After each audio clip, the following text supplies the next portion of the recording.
안현모의 핫 뉴스 팝 영어.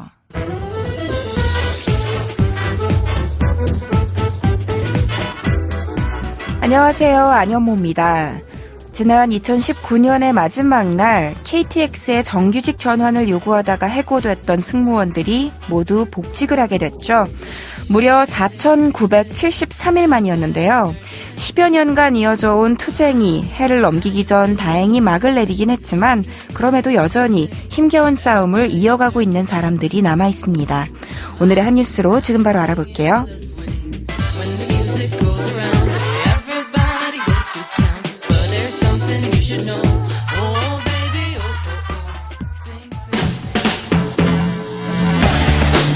핫 뉴스.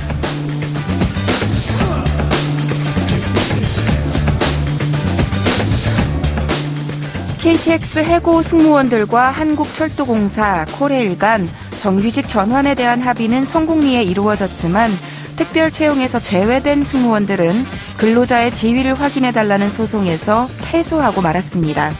지난 9일 서울중앙지법 민사합의 48부는 해고 승무원 42명이 코레일을 상대로 낸 근로자 지위 확인 소송에서 원고 패소 판결을 내렸습니다.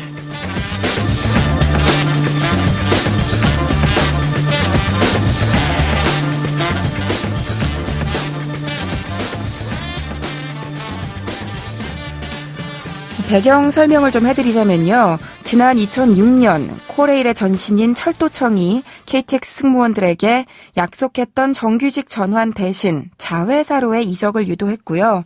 승무원들이 이에 반발하자 그해 5월 이들 280명에 대해서 계약 갱신을 거부하며 사실상 해고를 통보했습니다. 이후 해고된 승무원들이 소송을 냈지만 근로자 지위에 있지 않다는 확정 판결이 났고요. 이 과정에서 한 승무원이 극단적인 선택을 하는 등 오랜 천막농성과 투쟁 끝에 마침내 지난 2018년 한국철도노동조합과 코레일은 KTX 해고 승무원들을 특별 채용 형식으로 복직시키기로 합의했습니다. 그래서 지난해까지 3차례에 걸쳐 총 180명이 실제로 복직에 성공했는데요.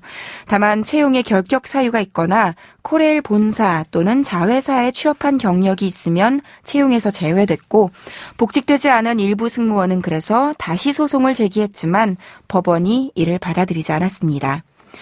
힘겨운 싸움 끝에 좋은 결과를 얻었지만 그마저도 소외된 일부 직원들에게는 여전히 무거운 숙제가 남게 된 건데요.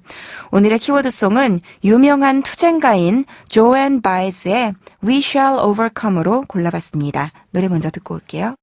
조앤 바이즈의 We Shall Overcome 듣고 왔습니다. 조앤 바이즈는 미국의 싱어송라이터면서 인권운동가로 잘 알려진 아티스트죠. 주로 포크 음악에 자신의 메시지를 담아온 그녀는 1958년부터 지금까지 아름다운 목소리로 강렬하면서도 시적인 메시지를 담아 노래해왔습니다. 방금 들으신 노래 We Shall Overcome 역시 미국 역사에서 시민운동을 상징하는 주제가로 널리 알려져 있는데요. 아주 오랜 역사를 지니고 있어서 원래는 I Will Overcome Someday라는 제목의 교회 찬송가였다가 그게 번안을 거친 뒤 1945년에 미국 찰스턴의 담배 공장 노동자들에 의해 노동운동가로 불리면서 대중적으로 유명해지게 됐습니다. 조금 전 들려드린 조앤 바이즈의 버전은 1960년대 초반에 나왔는데요.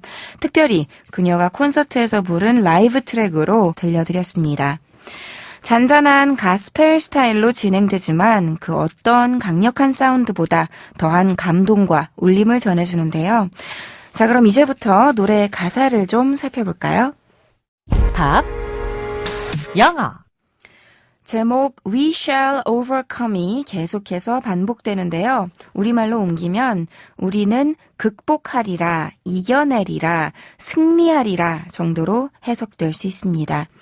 한마디로 어떤 고난과 역경이 있다 하더라도 함께 힘을 합쳐 맞선다면 someday, 언젠가는 이길 거라고 동지들을 격려하는 노래인데요. 노래의 한 소절 짧게 들어보시죠.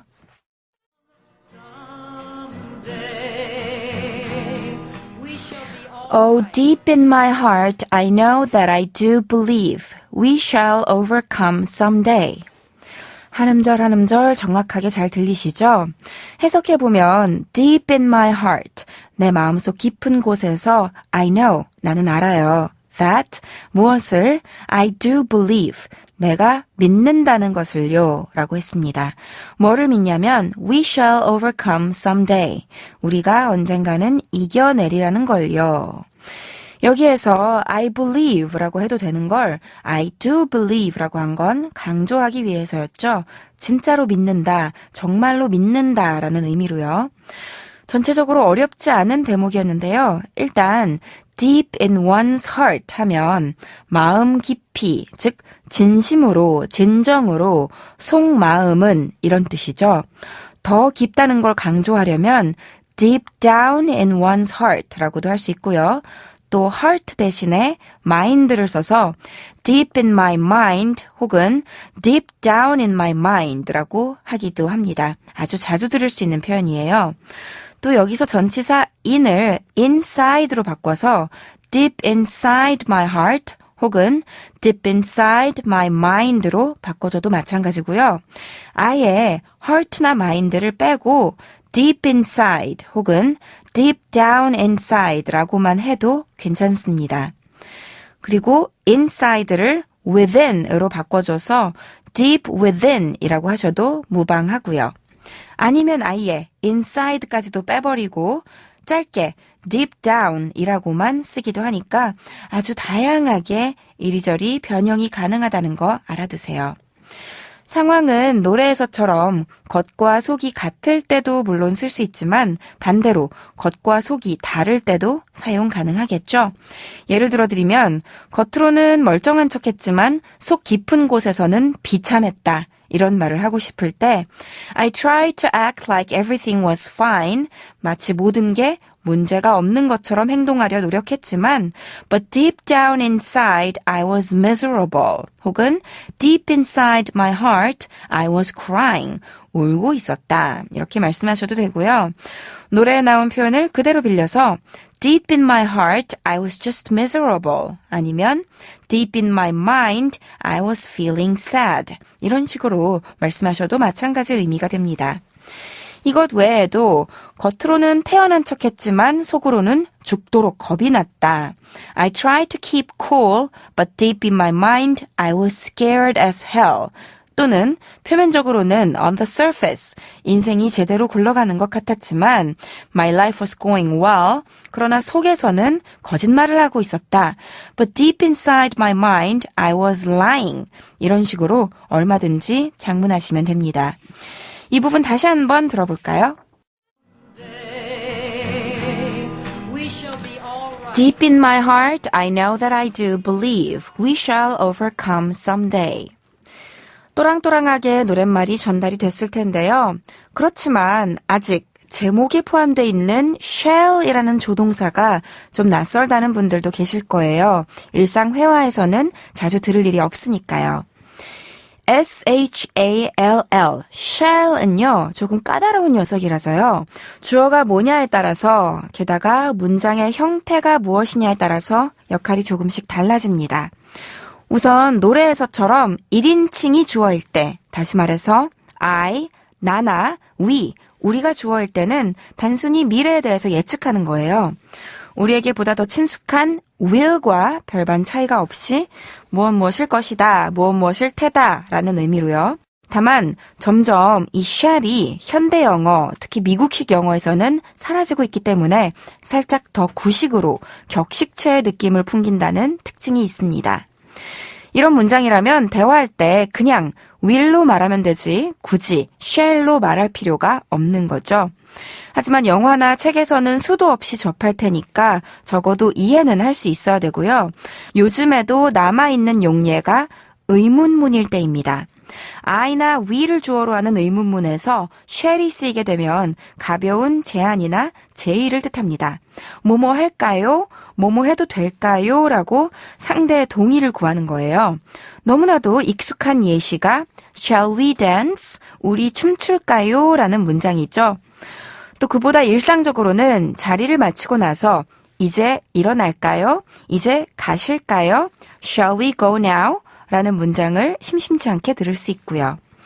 shall이 들어간 문장을 접했을 때 마치 수학 문제 풀듯이 주어가 몇 인칭이냐, 형태는 뭐냐 따지고 계산하면 복잡해지기만 하니까요. 제일 좋은 방법은요. 시각적으로, 청각적으로 그 문장이 발화됐을 때의 그림과 소리, 그러니까 사람의 표정, 목소리, 몸짓 이런 걸 총체적으로 기억하는 거예요. 예컨대 영화 속 주인공이 You shall die 라고 대사를 외칠 때 그 표정이 분명히 슬프거나 힘이 없는 표정이 아니라 잡아먹을 것 같은 분노에 찬 표정일 테니까 그거를 충분히 접해서 종합적으로 이미지를 기억하면 저절로 체득이 될 거라는 거죠. 우리가 어릴 때를 떠올려봐도 언어라는 게 원래 그렇게 익히는 거잖아요. 안현모의 한뉴스 팝 영어 오늘 준비한 건 여기까지예요. 저는 내일 이 시간에 다시 인사드리겠습니다. 오늘의 키워드송 한 번 더 들려드리면서 마칠게요. 조안 바이즈의 We Shall Overcome.